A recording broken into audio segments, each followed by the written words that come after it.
Hello. Good morning.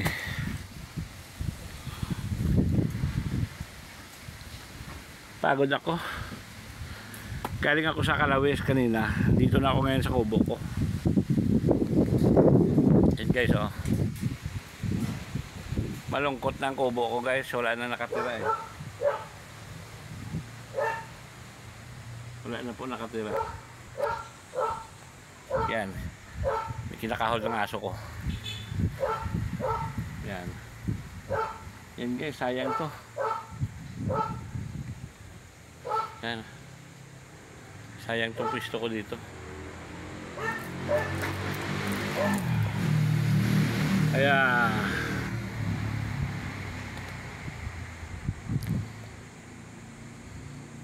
pag ganitong takbo ng buhay ni Lolo Kidlat,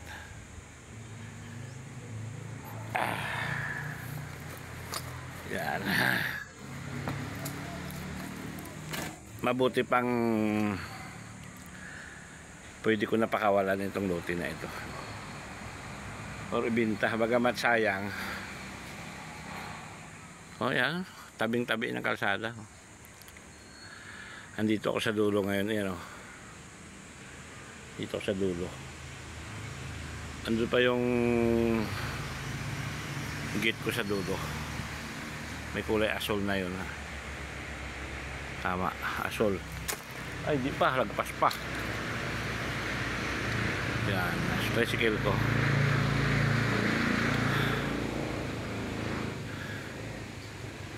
Kasi may karamdaman ang lulo eh. Ayaw ko rin dumating ang punto na sasapitin kung hindi dapat. Ibinta ko na lang siguro to. Okay. Wala na. Pinagsisikapan ko ito. Pati doon sa kabilang bundok. Pinagsisikapan ko. Yung 3 hektarya ko doon. Mayroon pa sa San Andres. Ano ang gawin ko? Una, may sakit ako. Pangalawa, hindi na pabata. Senior na po. Ngayon, kung baga nagsawaan ako pabalik-balik dito, pagod na ako kasi mula sa bahay ko sa Antipolo, sa bayan, hanggang dito mga 17 to 18 kilometer ito.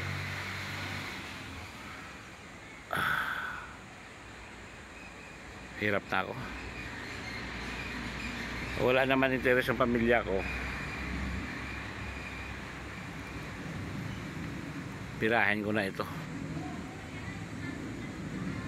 Pipirahin ko na ito. Oh. Mahirap na. Baka pag ako namatay, anak ng puso. Pag-aawayan lang ito ng mga litsay na ito. Kaya buti pa binta na lang. Pati yung doon sa Gate 1, Kogyo. Pirahin ko na lang. Pero iyan naman ay hindi pa sigurado. Parang kumapasok-pasok lang sa ulo ko eh. Kasi pagod na ako eh. Wala ako katuwang dito.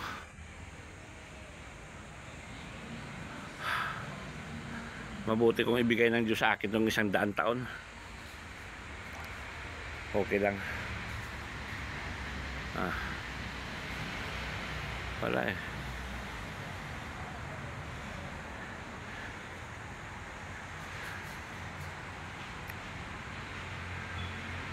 Okay guys,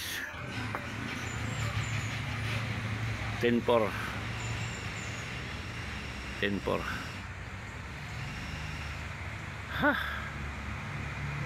Sarap matulog dito, inantok ako. Ang lilim eh. Biga pamili, Ondon pamili, Sibilya pamili, Bilyar pamili,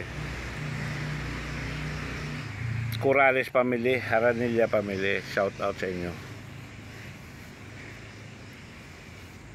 Eroma family, Adriano family, De La Peña family, Pesca family, Jarisco family,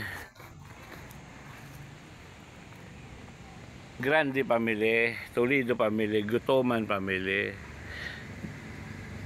Dillon family, Castro family. Shout out sa inyo. At ang buong batch ng 1982 Southern Negros College sa Binalbagan sa Cosimbago, shout out 10-4